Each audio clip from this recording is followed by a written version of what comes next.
한마디로 한강벨트, 경부벨트 위주로 전세도 계속 신고가가 나오는 상황입니다.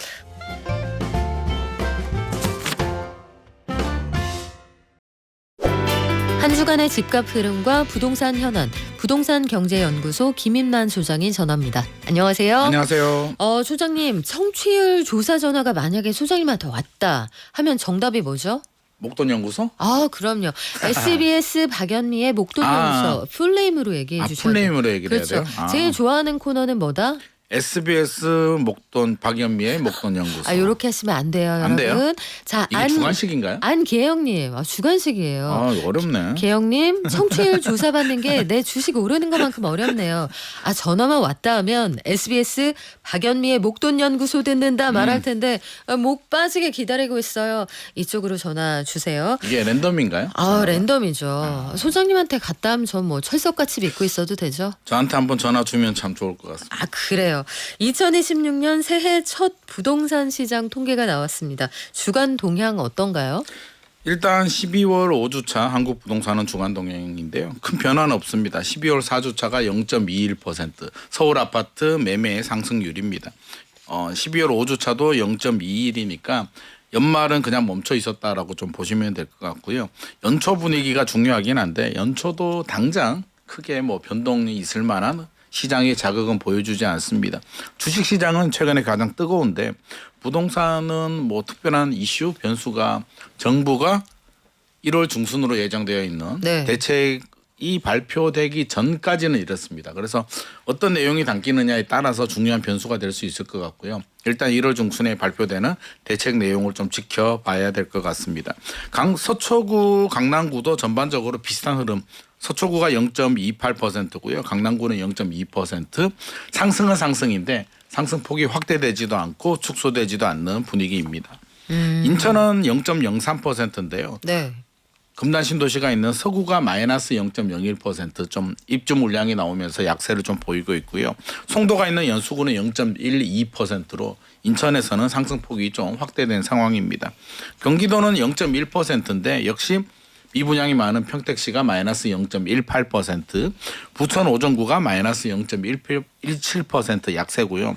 용인, 수지, 분당 같은 이런 남부축도는 여전히 강세를 보이고 있습니다. 그래요. 우리 유튜브로 그 사이에 삼청반점님께서 아이디가 심상치 않은데요.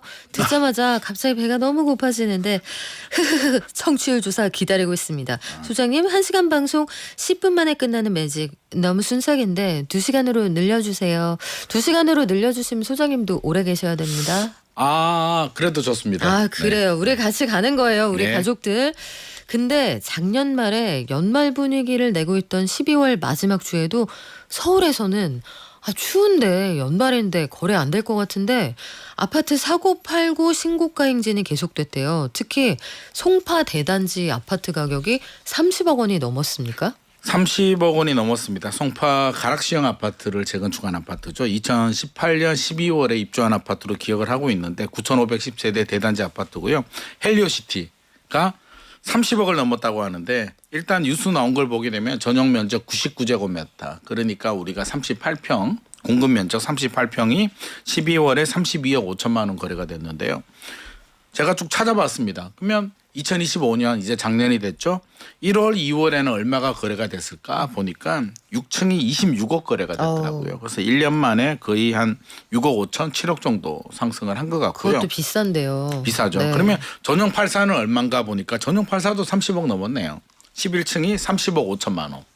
와, 이게 1월에 그러니까 12월에 30억 5천만 원이고요. 1월이 23억 2천만 원이니까 거의 한 8억 정도? 1년 만에 8억 정도 올랐고 제 기억으로는 금리가 올랐을 때 2022년 12월 16억까지 떨어졌었거든요. 맞아요.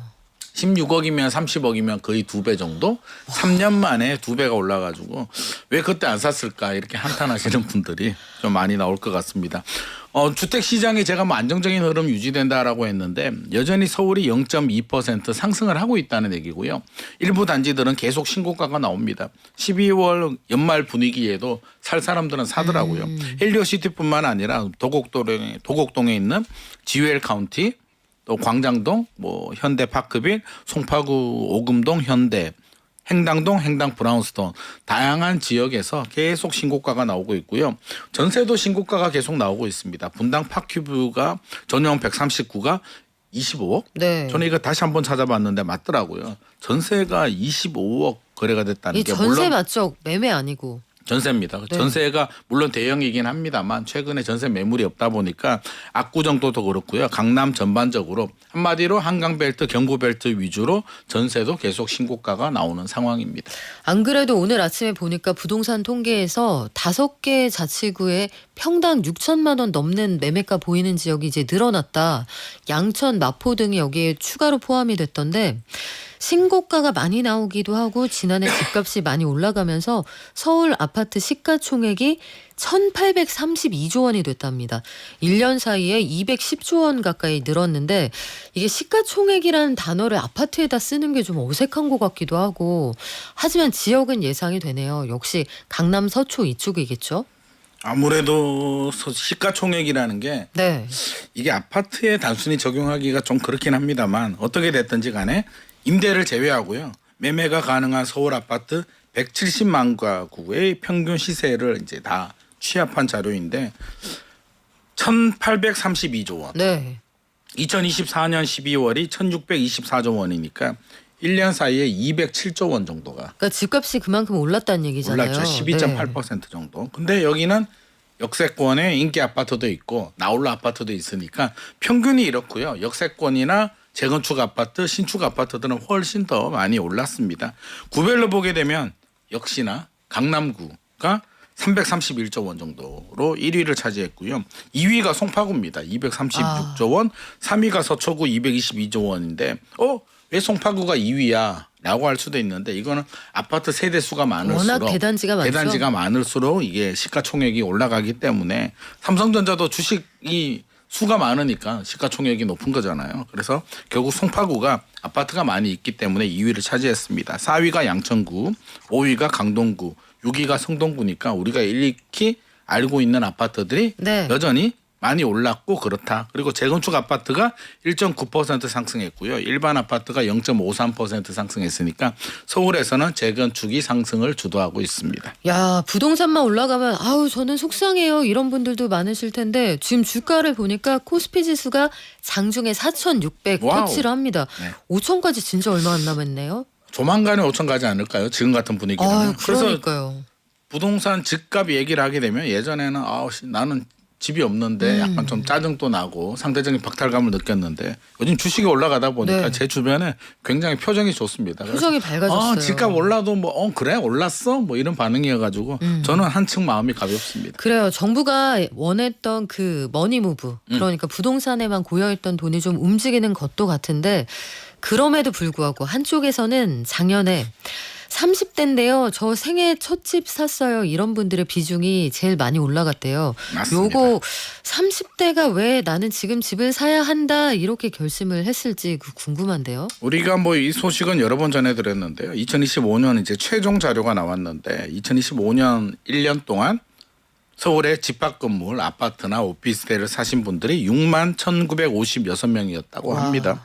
이 중에 30대가 3만 명 정도 되니까 거의 49%, 50%가 30대라는 점이 좀 굉장히 놀랐습니다. 우리가 일반적으로 한 몇 년 전만 하더라도 40대가 1위였거든요. 네. 근데 어느 순간 30대가 1위를 했습니다. 그래서 지역별로 보게 되면 좀 재밌는데 1위가 송파구고요.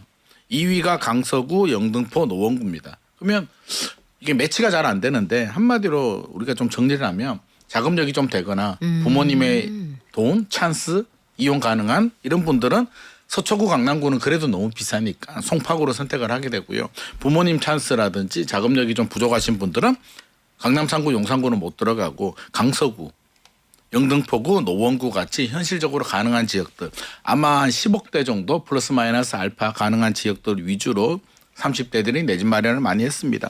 그러면 30대들이 왜 이렇게 불안한가?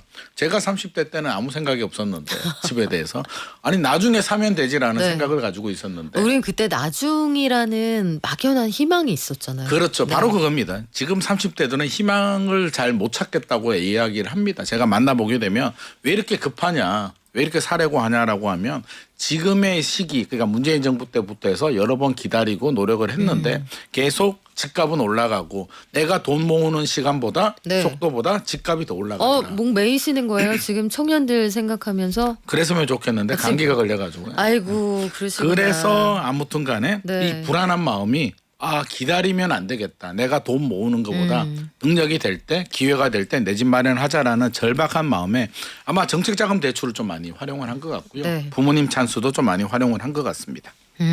근데요, 여러분 너무 또 조급하게만 생각 안 하셔도 기회가 오고 열심히 지내다 보면 내가 방법을 찾을 수가 있더라고요. 그럼요. 요건 체험담인데 네. 저희 아버지가 뭐 안 하시고 저는 엄마도 어렸을 때 일찍 돌아가셨거든요. 네. 대학 다닐 때도 하루에 알바 3개 하고 4년 동안 장학금 받고 정말 빡빡하게 살았는데 서울에 살고 있잖아요. 다 오고요. 할 수 있습니다, 여러분. 저도 네. 30대 때 똑같은 마음이 사실 그쵸. 들긴 했거든요. 네. 그래서 조급한 마음에 사실 그때 제가 좀 무리한 투자도 좀 많이 하고 했는데 지나고 보니까 그렇게 안 해도 기회가 다 있었더라고요. 있어요. 더 많은 네. 더 좋은 기회가 오는데 제가 너무 무리해서 놓친 걸 생각해 보면 될지어다. 열심히 네. 노력하다 보면 기회는 반드시 옵니다. 간증의 시간이군요. 네네. 자, 근데 2026년만큼은 정부가 작년같이 집값 오르는 거 허용하지 않겠다. 강력하게 입장을 밝히고 시작을 했습니다. 정부가 주택 공급 확대에 집중을 해서 집값 안정에 나서겠다고 하는데 요 알박기를 줄이겠다, 규제 완화하겠다 이런 법안이 나온대요. 어떤 배경에서 왜 나오는 법안이에요? 지금 법안이 이제 3가지가 나오고 있는데요. 상가 임대차 보호법 개정안을 좀 보게 되면 저는 이거는 뭐 괜찮다고 생각을 합니다. 네. 왜냐하면 그 정비 사업을 하게 되면 이제 동의를 받고 이제 나가야 되잖아. 이주를 하게 되고 이렇게 진행이 돼야 속도가 빨라지는데 임차인들 중에 이제 안 나가시는 분들이 있는데 보통 주택 같은 경우는 정비 사업을 하게 되면 명도 소송도 하고 이렇게 보낼 수는 있는데 상가 같은 경우는 상가 임대차 보호법이 10년입니다. 그리고 권리금 보호 조항이 있거든요. 네. 그래서 집주인이 임차인의 권리금 회수를 방해하면 안 됩니다. 그 조항 때문에 버팁니다. 그래서 나는 권리금을 못 받았기 때문에 못 나가. 라는 임차인들 때문에 정비 사업이 상가 때문에 안 되는 정비 사업들이 꽤 많이 있었거든요. 이 부분에 대해서 이제 정비 구역 지정을 위한 공람 공고가 진행이 된 후에 임대차 계약을 하는 이런 기업형 임차인이나 외국 법인 같은 경우는 권리금 회수 보호를 하지 않도록 이런 조항들이 들어갔습니다. 그래서 알박기 하지 마라.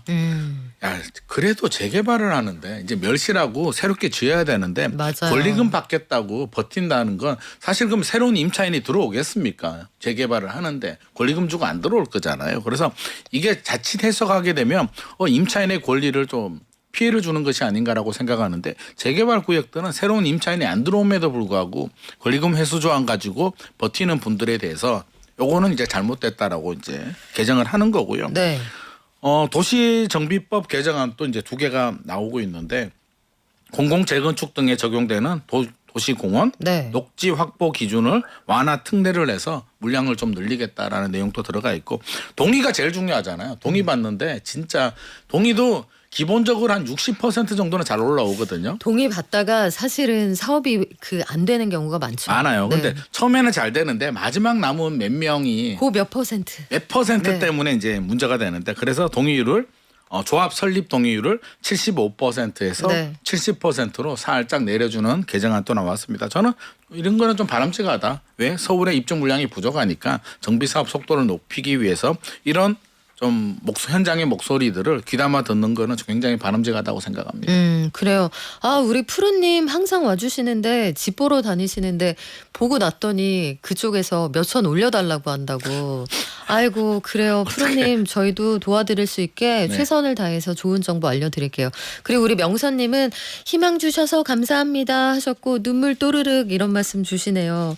근데 마음들이 얼마나 복잡하실까 이런 생각이 그럼요. 드는데 네네. 우리가 그 다주택자 양도세 중과 관련해서도 그래서 입장이 엇갈리는 게 네. 다주택자가 집을 좀 내놔야 이 집들이 시장에 풀리면서 가격이 안정된다. 전세건 매매건 이런 네. 주장이 있고 다주택자 양도세 중과 이것도 유예하면은 이거는 안 되지 않냐 이런 의견이 엇갈리는데 요거 이제 임박했잖아요.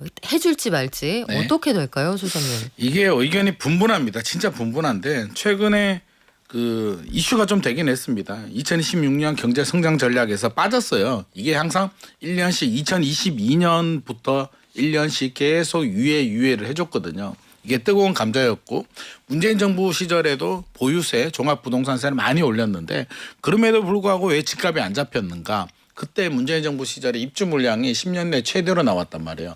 입주 물량이 많이 나왔음에도 불구하고 왜 집값이 올랐느냐를 분석해 보게 되면 결국 보유세를 많이 올리니까 또 양도세도 많이 올리니까 집주인이 버티더라. 이게 매물 잠김 현상이거든요. 그래서 집값이 올랐다. 그래서 이게 1년씩 중과세는 너무해.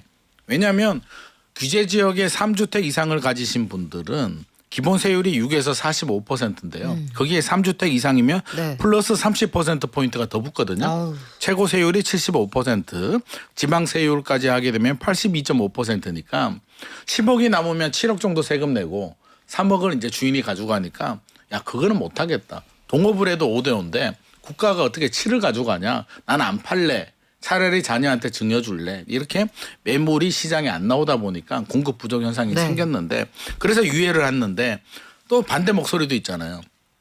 다주택자들한테 세금을 더 규제해가지고 압박을 해야지 왜 자꾸 혜택을 주는 거야라는. 그러니까 햇볕 정책을 쓸 거냐 아니면 그렇죠. 그 외투 입고 가는 나그네에게 쓰는 그 정책을 어떤 걸 할 거냐 그거네요. 그러니까 바람을 할 것인가 햇볕을 그러니까요. 할 것인가의 문제인데 지금 이제 갈림길입니다. 정부도 고민되는 게 6월 3일이 지방선거잖아요. 그거 앞두고 5월 9일에 유예를 해주게 되면 1년 더 가는 거고요. 유예를 안 해주면 그냥 30%포인트의 중과세가 부과를 하니까 어떻게 할까를 고민했는데 제 생각에는 저는 1년 유예해줬으면 속편할 것 같은데 지금 나오는 이야기를 보게 되면 야 이게 절묘한 약간 중간 지점?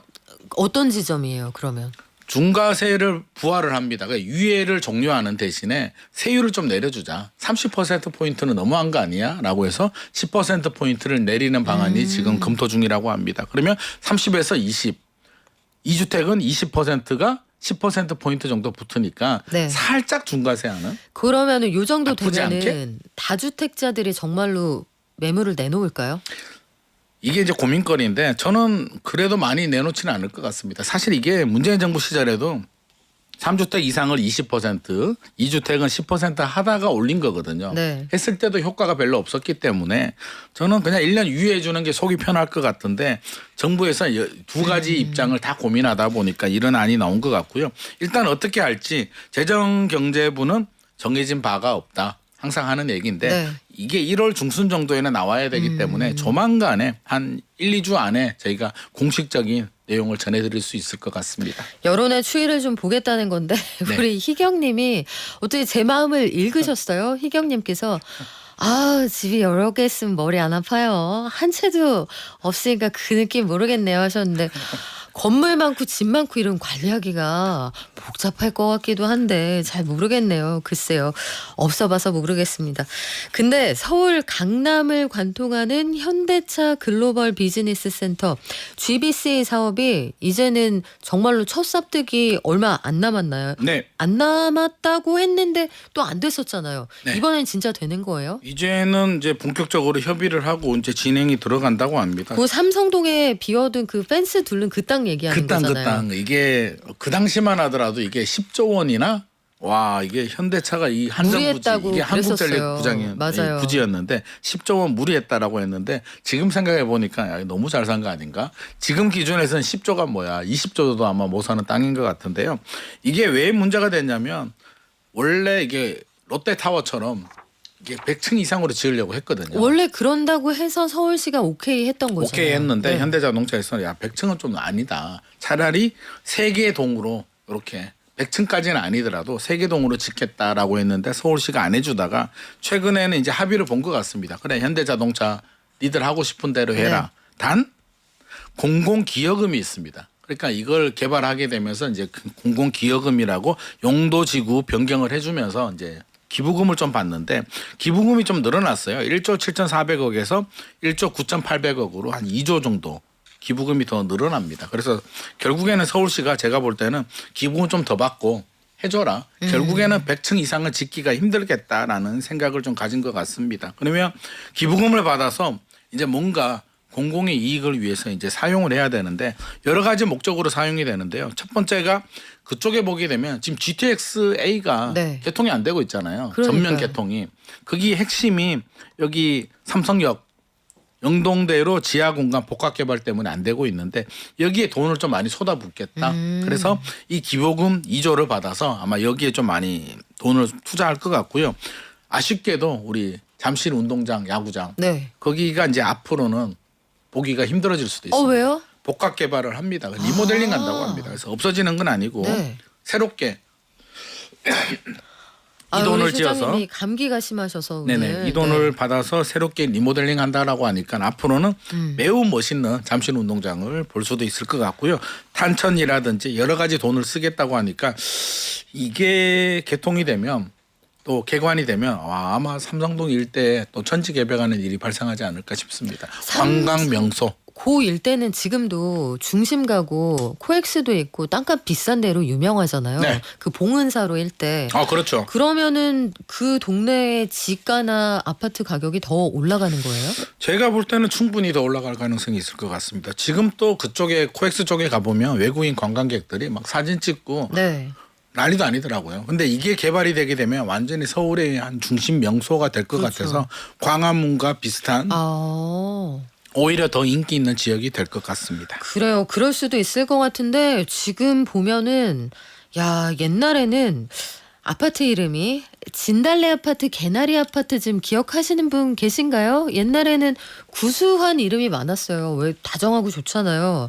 근데 어느 순간에 블루밍이다, 레미안이다, 힐스테이트다 이런 브랜드 아파트라는 게 등장을 했습니다. 근데 요즘에는 하이엔드 브랜드가 또 있대요. 그러니까 같은 건설사가 짓는데 네.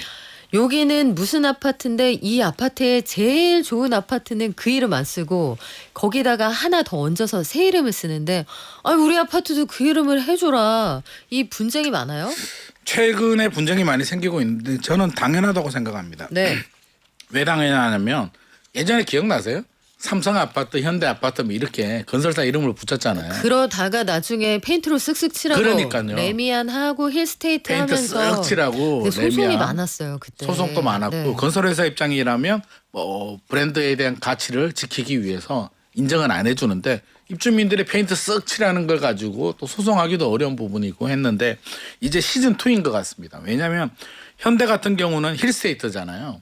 현대건설, 현대엔지니어링. 근데 DH라는 하이엔드 브랜드를 만들었거든요. 네. 그래서 아마 한강 벨트의 재건축 단지들을 보게 되면 아마 DH 이름이 들어갑니다. 네. 반포주공 1단지가 DH 클래스트잖아요. 네. 올해 아마 일반 분양을 할 것 같은데 아마 하반기가 될 걸로 보이죠. 청약 시장의 네. 최대어인데 여기도 DH잖아요. DL 같은 경우는 이편한 세상과 아크로, 우리 아크로 리버파크 그렇죠. 뭐 이런 거 들어보셨잖아요.